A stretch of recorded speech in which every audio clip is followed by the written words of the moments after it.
Hallelujah, hallelujah, hallelujah.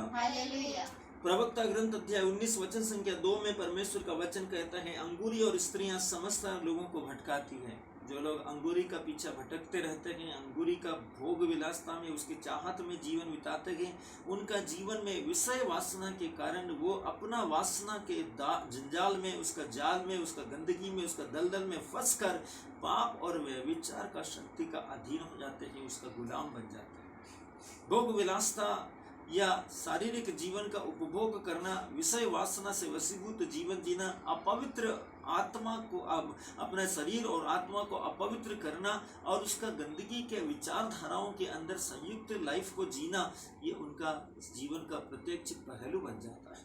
इसलिए परमेश्वर का वचन कहता है, अंगूरी और स्त्रियां समझदार लोगों को भगा देती है। स्त्रियों का मतलब ये नहीं है कि हर संसार का सब स्त्रियां, सारी बहनें जो है वो लोगों को बहकाती है। मेरे प्रियो, आप वचन की गंभीरता को समझिए। वचन कहता है स्त्रियों से मतलब है परमेश्वर उन लोगों का जीवन से, उन लोगों का स्वभाव की और परमेश्वर इशारा करता है। परमेश्वर का दृष्टिकोण ऐसे स्वभाव की ओर है जो मनुष्य के जीवन को, विश्वासियों का जीवन को, धर्मियों को जीवन को, जैसे लोग अंगूरी के पीछे भटकते रहते हैं, शराब को पीने के बाद में अपना सब कुछ खो बैठते हैं, वैसे ही लोग स्त्रियों का शरीर के सुख और भोग के लिए और उसका उपभोग के लिए उनके द्वारा कई प्रकार का पाप की शक्ति के अधीन हो जाता है। कई प्रकार का पाप का शक्ति के अधीन हो जाता है। उसमें बाइबल के अंदर बहुत सारा उदाहरण है। बाइबल के अंदर इसका बहुत सारा उदाहरण है। राजा दाऊद एक उदाहरण है। राजा दाऊद के जीवन एक उदाहरण है। स्त्री का मोह के कारण उसका जीवन के अंदर उसका जीवन में उसने हत्या की। उसके बाद में एक और उदाहरण परमेश्वर का वचन बताता है, राजा के हेरोद ने संत यूहन्ना बपतिस्मा दाता का सर कटवा दिया स्त्री का मोह के कारण।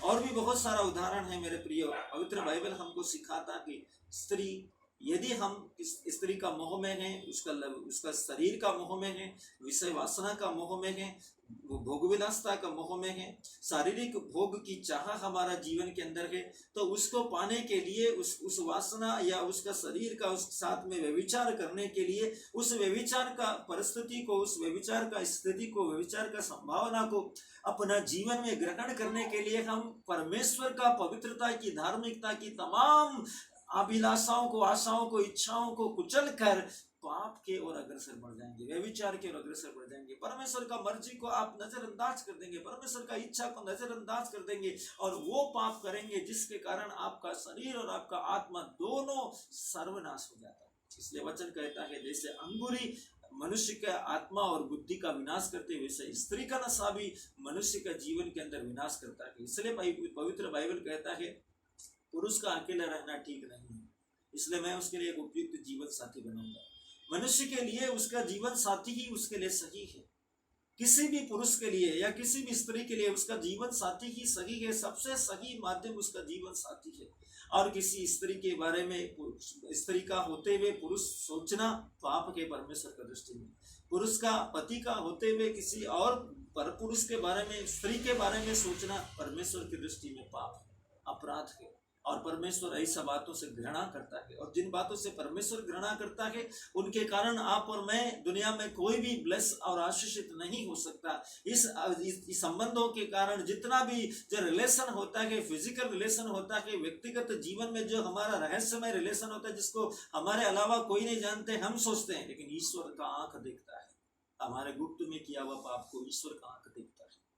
और उसके कारण जो भी प्रतिफल प्रकटीकरण में आता है वो हमेशा हमारे जीवन के लिए और पीढ़ियों के लिए, परिवारों के लिए, समाज के लिए, कुल के लिए और वर्ग के लिए, विशेष रूप से कलीसियाओं के लिए, विश्वासियों के लिए एक बड़ी मुसीबतों का कारण बनता है। इसका परिणाम आपका जीवन में बहुत आने वाले समय में बहुत तीखा अनुभव करना पड़ेगा।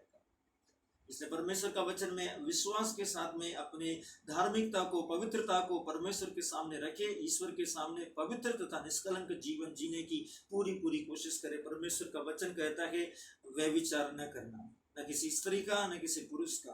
परमेश्वर का वचन कहता है शराब पीकर मत वाले नहीं होना। क्योंकि ये इंसान का जीवन को भटकाती है, उसकी नग्नता को प्रकट करती है और उससे ईर्ष्या, विद्वेष, घृणा, नफरत, लुच्चापन और व्यभिचार और कई प्रकार का भोग विलासता का प्रभाव के कारण उसको पाप में गिराकर उसके धार्मिकता का अस्तित्व को हमेशा हमेशा के लिए कुचल कर नष्ट कर देते हैं। हालेलुया, हालेलुया, हालेलुया, यीशु का स्तुति हो, ईश्वर को धन्यवाद, पावन आत्मा का स्तुति हो, ईश्वर को धन्यवाद, हालेलुया, हालेलुया, हालेलुया। प्रवक्ता ग्रंथ अध्याय 19 वचन संख्या 1 में प्रभु कहता है, पीने वाला मजदूर धनी नहीं बनेगा। जो छोटी बातों की उपेक्षा करता है उसका पतन होगा। Hallelujah, hallelujah, hallelujah. मेरे मजदूर भाइयों और बहनों, विशेष रूप से इस वचन को ध्यान से सुनिए। प्रभु का वचन आपका और मेरा, हम में से हर एक व्यक्ति के लिए अपना कान खोल परमेश्वर का वचन को सुनिए। वचन कहता है कि पीने वाला मजदूर धनी नहीं बनेगा। यदि आप पी रहे हैं, आपका कमाई के द्वारा आप दिन भर मेहनत करते हैं, मजदूरी करते हैं, पैसा कमाने के लिए जिद्दोजहद करते हैं, कठोर परिश्रम करते हैं, कठिन परीक्षा का दौर से गुजरते हैं, अपना शरीर को बहुत तकलीफ देकर आप मेहनत मजदूरी करते हैं और शाम को जो पैसा आपको मिलता है, जो तनख्वाह आपको मिलता है, जो कमा कर आप लेकर आते हैं दिन भर का मजदूरी, यदि आप उससे पीते हैं, आप कभी भी संपन्न या धनी नहीं हो सकते, आप समृद्ध नहीं हो सकते। परमेश्वर का वचन में स्पष्ट रूप से लिखा है, प्रवक्ता ग्रंथ अध्याय 19 वचन संख्या 1 कहता है, पीने वाला मजदूर धनी नहीं बनेगा। जो छोटी बातों की उपेक्षा करता है उसका पतन होगा। हम में से हर एक व्यक्ति जो छोटी छोटी बातों का, परमेश्वर की बातों के, परमेश्वर के नियमों का, परमेश्वर के अनुशासन के नियमों का, परमेश्वर के वचनों का उल्लंघन करता है या उसकी उपेक्षा करता है, उसका कभी भी उद्धार नहीं होगा, उसका कभी भी उसको समृद्धि नहीं मिलेगी, उसको उन्नति नहीं मिलेगी, वो प्रगति नहीं कर सकता अपना जीवन में। वो और पतन पतन पतन और पतन के गहरे गर्त के अंदर उतरता चले जाएगा। परमेश्वर का वचन स्पष्ट तरीके से कहता है कि यदि हम जो कुछ भी कमाते हैं उसी को शराब में उड़ाते हैं, तो फिर हम अपने लिए और अपना परिवार के लिए, अपना पत्नी के लिए, अपना पति के लिए, अपना बच्चों के लिए, उनका फ्यूचर के लिए, उनका स्कूल स्टैंडर्ड के लिए, उनका स्टडी के लिए, उनका आने वाला लाइफ के लिए हम क्या कर रहे हैं, क्या बचा रहे हैं, क्या जोड़ रहे हैं। मेरे प्रियो, परमेश्वर का वचन कहता है कि पीने वाला मजदूर कभी धनी नहीं बन सकता। छोटी छोटी बातों की उपेक्षा करना, प्रभु का वचन कहता है कि आपको शराब नहीं पीना है और उसके बावजूद भी अपना आमदनी अठन्नी और खर्चा रुपया है और आप उस शराब में उसको उड़ा रहे हैं, भोग विलासता में उसको उड़ा रहे हैं, तो आपका फ्यूचर के लिए, भविष्य में जब आप वर्तमान में जो स्थिति आपका दयनीय है, तो भविष्य में आपके ऊपर कोई मुसीबत या समस्या और कोई परेशानी, जैसे कि वर्तमान समय में आज लॉकडाउन है, कोविड-19 के कारण लोग कितना परेशान है, ऐसा कोई संभावना आपका और मेरा लाइफ के अंदर आती है, आपका बच्चों का भविष्य किसके हाथ में? आप दूसरों पर आश्रित हो जाएंगे, दूसरों पर निर्भर हो जाओगे, अपेक्षा करोगे, उसके कारण जब भी उस समय भी यदि आपका जरूरत या आवश्यकता पूरी नहीं होती, आप